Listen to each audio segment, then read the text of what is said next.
What's this been like for you, the early part of, just coming in here, getting to see what the building is like, the way they go about their business? It's been a nice time so far, just seeing some of the guys, some of the veterans, and just getting with the coaches and trying to learn from them a little bit. But so far, it's just been like a dream come true a little bit. Who are the veterans that you've run into so far? I ran into a couple of the guys. I couldn't really tell you their names right now, but I know they were like some of the veterans, just like the D linemen a little bit. I forget their names though. I'm sorry. Eli, Coach Sullivan was just talking. I'm sorry, Coach Bass was just talking about hidden production, guys not throwing at you. I mean, you didn't have a lot of targets thrown at you in college. Still, do you feel that helped you, hurt you, or? It definitely it was weird this past season not getting that many targets because when you play as a freshman, you get all the targets. So it was definitely a little different, but I still feel like I did my job out there on the field, just taking the number one receiver away and doing my job playing man and everything. So I don't think it was a bad thing. Just anytime you're out there on the field, you always improve. That's the main goal. Can you talk a little bit about having Logan Ryan as a mentor for you and what that was like growing up with him?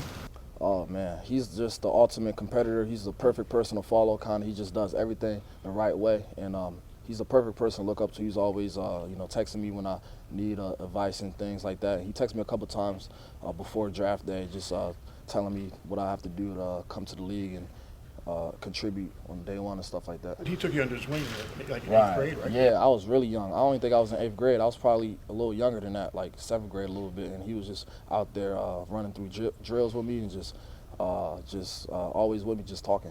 So It doesn't happen to every 8th grade kid. Nah, not at all. So I'm glad I had that. I was definitely blessed. And Dan Spittle, can you talk a little bit about him?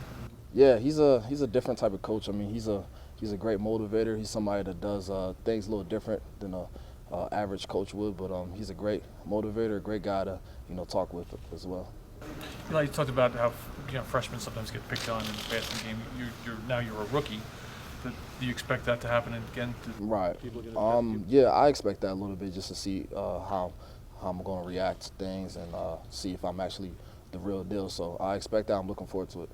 Eli, are you cool with sharing some of the spotlight with your mom? I have no problem with that at all. She wants the whole spotlight, she can have it. It don't make a difference to me. So There was a quote, that she wrote in Sports Illustrated about her not letting you wear Rolexes and diamonds at the draft. Tell me a little bit about that. Just that's how we interact a little bit. I was kind of joking with her because I knew her response. I was just like, yeah, I'm gonna get a Rolex, whatever. And she's like, no, you better not. It was just a funny back and forth between us. Does that represent the sort of upbringing you had with her or the interactions you've had with her over time? Oh yeah, for sure. She's definitely big on like earning things and not just going out doing the most flashy stuff. So she always kept me humble growing up. What do you think about sort of her becoming this, sensation so far? Does it surprise you at all? It does not surprise me one bit. I kind of expected it, and it was something that I was thinking like, okay, I'm gonna have to account for it because I know how she is. I know her personality on Twitter and out in public. So I'm fine with it, and it's nothing surprising at all. Fine with everything, every text or every tweet? It doesn't matter. She's gonna be her own person, so you just gotta live with it. See, it can be hard to have a mother who has more followers than the player does.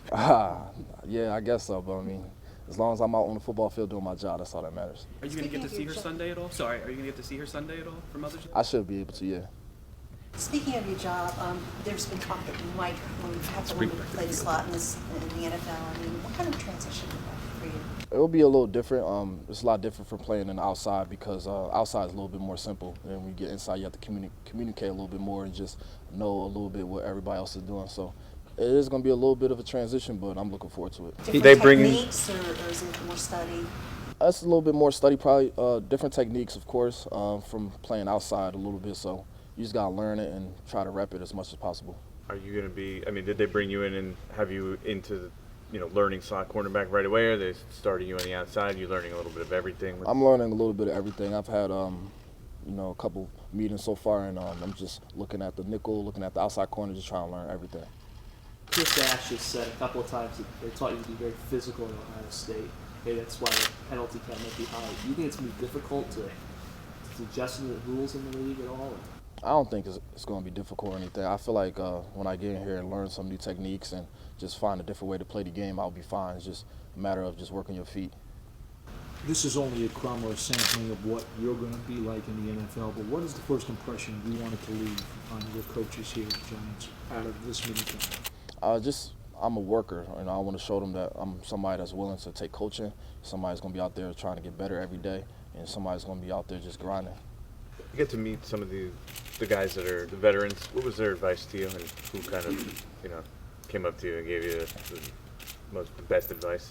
I haven't really met too many of the guys. Just a couple of the guys, like I said before, like a couple of the linemen, because I knew they were a little bigger, and they didn't really have any time to give me advice or anything. It's just they shook my hand, was like, "Welcome," and that was about it. Eli, what about the opportunity to play for this franchise? What does that mean to you? And it definitely means a lot. It's a great organization, great history behind it, of course. So you just want to keep that tradition going for sure. I don't know if anyone's asked you about who in the NFL you may have patterned yourself after or admired. I mean, DRC is a guy who a lot of people think play your style of game.